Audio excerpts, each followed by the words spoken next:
Let's proceed to Proverbs chapter 2 for the public reading of the scripture this afternoon.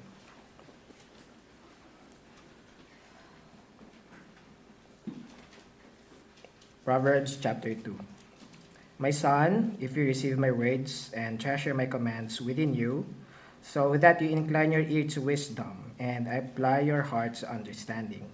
Yes, if you cry out for discernment and lift up your voice for understanding, if you seek her as silver and search for her as for hidden treasures, then you will understand the fear of the Lord and find the knowledge of God.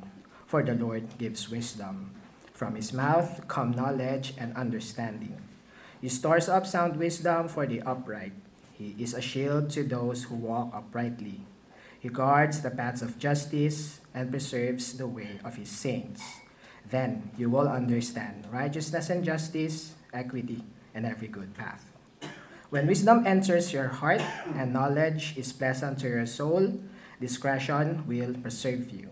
Understanding will keep you to deliver you from the way of evil, from the man who speaks perverse things, from those who leave the paths of uprightness to walk in the ways of darkness, who rejoice in doing evil and delight in the perversity of the wicked, whose ways are crooked and who are devious in their paths, to deliver you from the immoral woman, from the seductress who flatters with her words, who forsakes the companion of her youth and forgets the covenant of her God. For her house leads down to death, and her paths to the dead. None who go to her return, nor do they regain the paths of life. So you may walk in the way of goodness, and keep to the paths of righteousness. For the upright will dwell in the land, and the blameless will remain in it.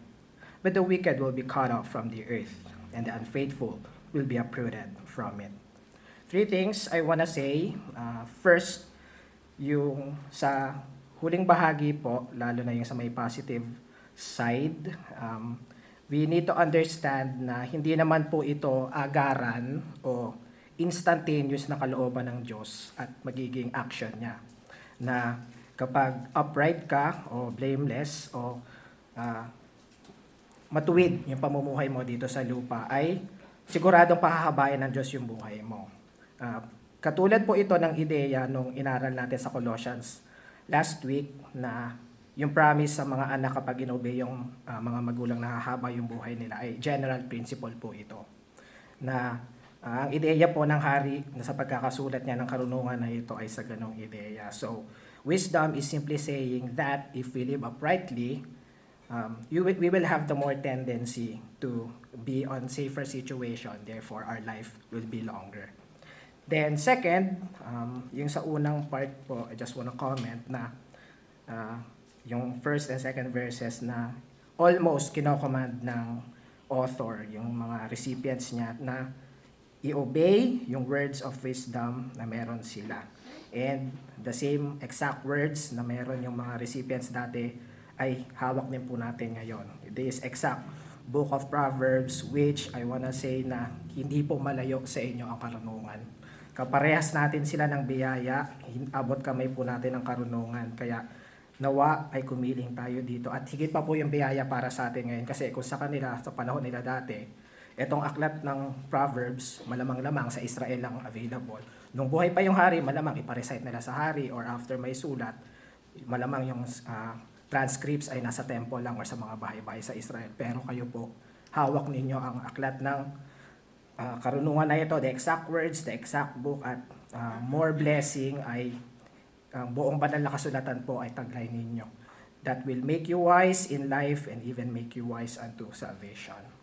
Last thing to say, yung pagdating dito na hapyawan na tayo ng warning about the danger of adultery, which mas may intensify pagdating sa chapters 5 and 6. But then, since na-warningan na tayo dito, I wanna say a few comments. So, directly or clearly, ang command dito ay para sa mga kalalakihan dahil makita nyo sa verse 16 na ang subject na pinapaiwasan sa atin ng wise man ay ang isang immoral woman or a seductress.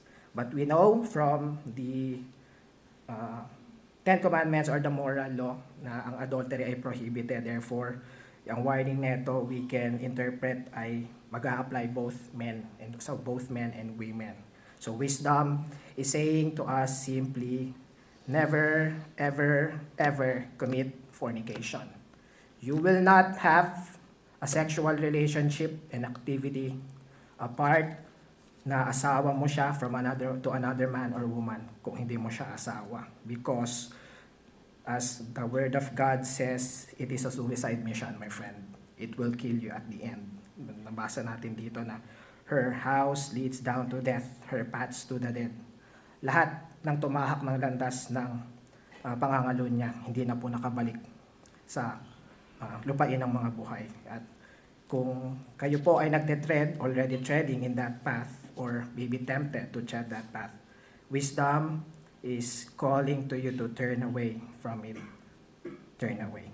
May the Lord bless the reading of His sacred scripture.